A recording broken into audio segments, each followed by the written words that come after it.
வணக்கம். சென்னை புத்தக கண்காட்சியை ஒட்டிய சிறப்பு நிகழ்ச்சிக்கு புதுயுகம் நேயர்களை அன்புடன் வரவேற்கிறோம். ஒவ்வொரு நாளும் ஒரு புத்தகம் பற்றி பார்த்து கொண்டு வருகிறோம். அந்த வரிசையில் புத்தக கண்காட்சி, புத்தக வாசிப்பு என்று சொன்னாலே நமக்கு ஒரு மிகப்பெரிய ஆளுமே நம் மனதுக்கு நிச்சயமாக வந்து தோன்றுவாங்க. அதுவும் தமிழக இளைஞர்களை கேட்டால் உடனடியாக சொல்லுவாங்க, புத்தகம், நூலகம், வாசிப்பு, அறிவு சார்ந்த விஷயங்கள் என்று சொன்னால் மிக நிச்சயமாக நம் நினைவுக்கு வருவது மறைந்த டாக்டர் அப்துல் கலாம் ஐயா அவர்கள். முன்னாள் குடியரசுத் தலைவர் டாக்டர் அப்துல் கலாம் அவர்கள் இளைஞர்கள் எழுச்சி நாயகனாக எல்லாராலும் அறியப்படக்கூடிய ஒரு மிகச்சிறந்த தூய்மையான நல்ல மனிதர். அதை விட மிகச்சிறந்த நல்ல ஆளுமை மிக்க தலைவர். அவரை பற்றிய ஒரு புத்தகம் ரூபா பப்ளிகேஷன்ஸ் வெளியிட்டிருக்கிறது. இதை எழுதியிருக்கக்கூடியவர் முனைவர் மு. ராசாராம். முன்னாள் இந்திய ஆட்சிப்படையில் இருந்தார்கள். அந்த முன்னாள் ஐஏஎஸ் ஆஃபீஸர். அவங்க எழுதியிருக்காங்க.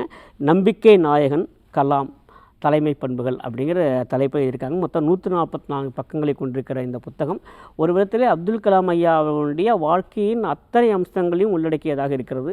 அத்தனை கோணங்களிலிருந்தும் அத்தனை பரிமாணங்களையும் ஒன்றாக தரக்கூடிய விதத்திலே இந்த புத்தகம் அமைந்திருக்கிறது. இதனை முனைவர் மு. ராசாராம் அவர்கள் எழுதியிருக்கிறார்கள். அவர் நமக்கு ஏற்கனவே தெரியும், ஏற்கனவே பல நூல்களை எழுதியிருக்கிறார்கள்.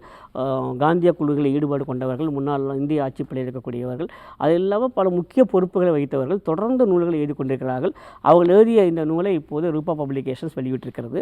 அவர்களே இதில் என்னென்ன மொத்தம் 14 தலைப்புகளிலே எழுதியிருக்காங்க.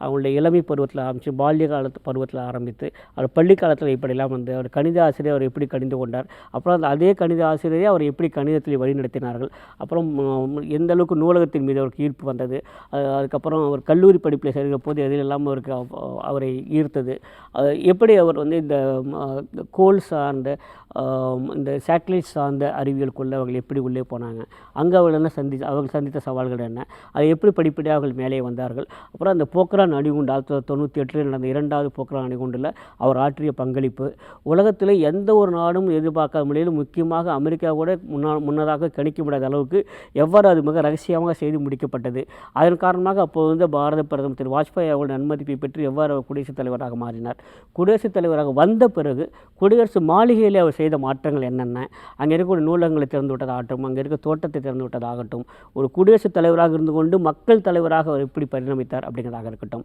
அது பற்றி முழுவதுமாக சொல்லப்பட்டிருக்கிறது.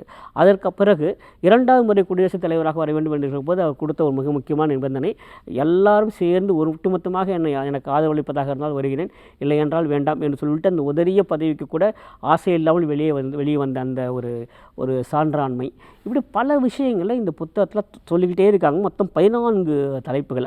முக்கியமான தலைப்புகள்லாம் பார்க்கணுன்னா வாழ்வும் பணியும், ஆன்மீக உணர்வு, அப்புறம் கலாம் ஐயா அவர்களுடைய நிர்வாகத்திறன், அப்புறம் அவருடைய ஒரு பண்பின் சிகரம், அவர் தலைமை பண்பின் சிகரம், அவர் கனவு கண்ட இந்தியா, முக்கியமாகிறது டாக்டர் அப்துல் கலாம் என்கிற காலக்கணக்கன் அப்படின்னு ஒரு அத்தியாயம். காலக்கணக்கன் மிக அருமையான ஒரு அத்தியாயம் அது.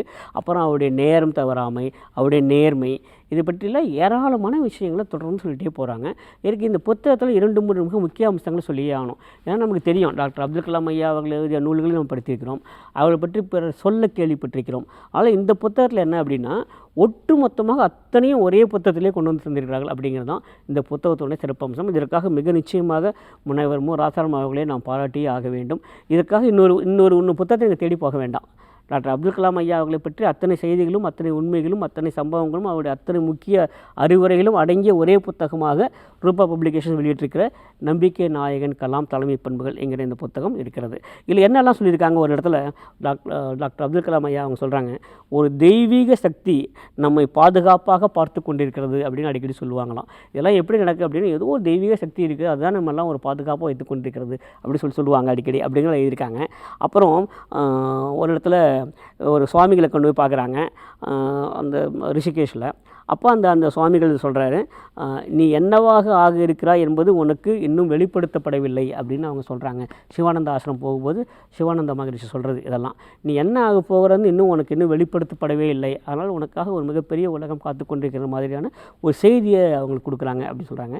இதெல்லாம் அப்புறம் ஒரு ஏவுதள பணி, அது மிக நன்றாக எழுதப்பட்டிருக்கிறது. அங்கே அவர் சந்தித்த சவால்கள், அவருக்கு இருந்த சங்கடங்கள், அது மீறிய அவருக்கு கிடைத்த வாய்ப்புகள், அதில் அவர் எப்படி தன்னை சாதனையாக மாற்றிக்கொண்டார் அப்படிங்கிறதெல்லாம் மிக தெளிவாக, மிக ஆழமாக, மிகவும் தெளிவாக தரப்பட்டிருக்கிறது. அது இல்லாமல் அவர்களுக்கு எதன் மேலெல்லாம் அவருக்கு ஆசை இருந்தது, ஆர்வம் இருந்தது. அவருக்கு மரங்கள் மீது ஆசை இருந்தது, புத்தகங்கள் மீது ஆசை இருந்தது, திருக்குறள் மீது மிகுந்த நாட்டம் கொண்டிருந்தார்கள் அப்படிங்கலாம் பார்க்குறோம்.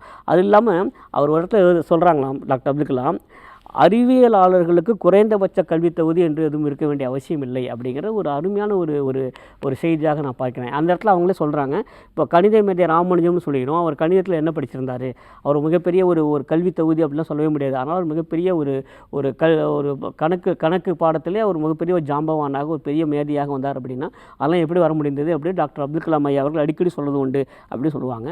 இதில் எனக்கு மிகவும் பிடித்த ஒரு பகுதி என்று சொன்னால், டாக்டர் அப்துல் கலாம் ஐயா அவர்கள் சொன்ன பல்வேறு செய்திகள் அல்லது அறிவுரைகள் அது கொடுத்துருக்காங்க, நிறைய கொடுத்துருக்காங்க. அதில் ஒரு சில அறிவுரைகள் நமக்கு இன்றைக்கு மிகவும் பொருத்தமாக இருக்கிறதுன்னு தோன்றுகிறது. அதில் ஒன்று சொல்கிறாங்க, பொறுப்புடன் கூடிய சுதந்திரம் மட்டுமே தனிப்பட்ட மகிழ்ச்சியின் அடித்தளம் அப்படின்னு சொல்கிறாங்க. டாக்டர் அப்துல் கலாம் ஐயா சொன்னது திரும்பவும் சொல்கிறேன், பொறுப்புடன் கூடிய சுதந்திரம் மட்டுமே தனிப்பட்ட மகிழ்ச்சியின் அடித்தளம். அப்போது ஒரு சுதந்திரம்னா அது மிக நிச்சயமாக அதில் ஒரு பொறுப்பும் கூடவே இருக்கணும். அப்போ தான் அது ஒரு மகிழ்ச்சிக்கு ஒரு அடித்தளமாக அமையும் அப்படிங்கிறத அவங்க சொல்கிறாங்க. அதே மாதிரி இன்னொன்று சொல்லியிருக்காங்க, அப்போ உயர்ந்தவர்கள் அனைவரும் நேர்மறை எண்ணம் கொண்டவர்கள் தான் அப்படின்னு சொல்கிறாங்க. யாரெல்லாம் உயர்ந்தவர்கள் அப்படின்னா அவங்களுக்கு எப்போவே நேர்மறையான எண்ணம் தான் இருக்கும், எதிர்மறை எண்ணம் இருக்கவே முடியாது. அப்போ அவர்கள் தான் உயர்ந்த மனிதர்களாக வர முடியும் அப்படிங்கிறத டாக்டர் அப்துல் கலாம் ஐயா அவர்கள் சொல்கிறாங்க. அதாவது போகிற போக்கில் சொல்லிவிட்டு போகிற செய்தியெல்லாம் இல்லை, இது நம்முடைய வாழ்க்கையை நெறிமுறையாக ஏற்றுக்கொள்ள வேண்டும். அப்போ தான் டாக்டர் அப்துல் கலாம் ஐயா மீது நாம் வைத்திருக்கிற அந்த அன்பினுடைய அடையாளமாக இருக்க முடியும். அப்புறம் அடுத்து சொல்கிறாங்க, ஒரு செயலை சரியாக செய்வதற்கு நாம் எந்த அளவுக்கு முயற்சி செய்கிறோமோ அதே அளவுக்கு சரியான செயலை செய்வதற்கு முயற்சி செய்ய வேண்டும். நல்லா ஞாபகம் வச்சுங்க, ஒரு செயலை சரியாக செய்கிறோம், அதுக்கு முயற்சி எடுக்கிறோம், அது முக்கியம் இல்லை. அதோட முக்கியமானது நாம் சரியான செயலை செய்யறதுக்கு முயற்சி எடுத்துக்கணும் அப்படிங்கிறது தான். ஒரு செயலை சரியாக செய்வதற்கும் ஒரு சரியான செயலை செய்வதற்குள்ள வித்தியாசம் இருக்கு இல்லையா, அது டாக்டர் அப்துல் கலாம் ஐயா அவர்கள் சொல்லியிருக்காங்க. அப்புறம் உலகம் உன்னை அறிவதை விட உலகத்துக்கு உன்னை அறிமுகம் செய்து கொள் அப்படின்னு டாக்டர் அப்துல் கலாம் ஐயா அவர்கள் சொல்கிறாங்க. இதுதான் அநேகமாக எல்லா இளைஞருக்கும் சொல்ல வேண்டிய ஒரு செய்தியாக இருக்கும் தோன்றுகிறது. உலகம் உன்னை அறிவதை விட உலகத்துக்கு உன்னை அறிமுகம் செய்து கொள். உலகத்துக்கு நீ உன்னை கொண்டு போ, அதுதான் முக்கியம். உலகம் ஒன்றை தெரிஞ்சுக்கணும் அவசியம் இல்லை, நீ தான் உன்னை உலகத்துக்கிட்ட கொண்டு போகணும் அப்படின்றாங்க. இது மாதிரியான நமக்கே தெரியும், டாக்டர் அப்துல் கலாம் ஐயா என்று சொன்னாலே இது மாதிரியான ஏராளமான காலத்துக்கு ஒத்து வருகிற, நடைமுறைக்கு மிகவும் தேவைப்படுகிற அறிவுரைகள் தான் சொல்லியிருப்பாங்க. அதனால தான் அவர் தொடர்ந்து இளைஞர்கள் நாயகனாக இருந்து வருகிறார்கள். அதனால் எல்லா இளைஞர்களுக்கும் பிடித்த, எல்லா தமிழர்களுக்கும் பிடித்த ஒரு நல்ல நூலாக இதனை நாம் அறிமுகம் செய்யலாம். நம்பிக்கை நாயகன் கலாம் தலைமை பண்புகள், ஆசிரியர் முனைவர் மு. ராசாராம். இதனை ரூபா பப்ளிகேஷன்ஸ் வெளியிட்டிருக்கிறது. மீண்டும் சந்திப்போம். நன்றி, வணக்கம்.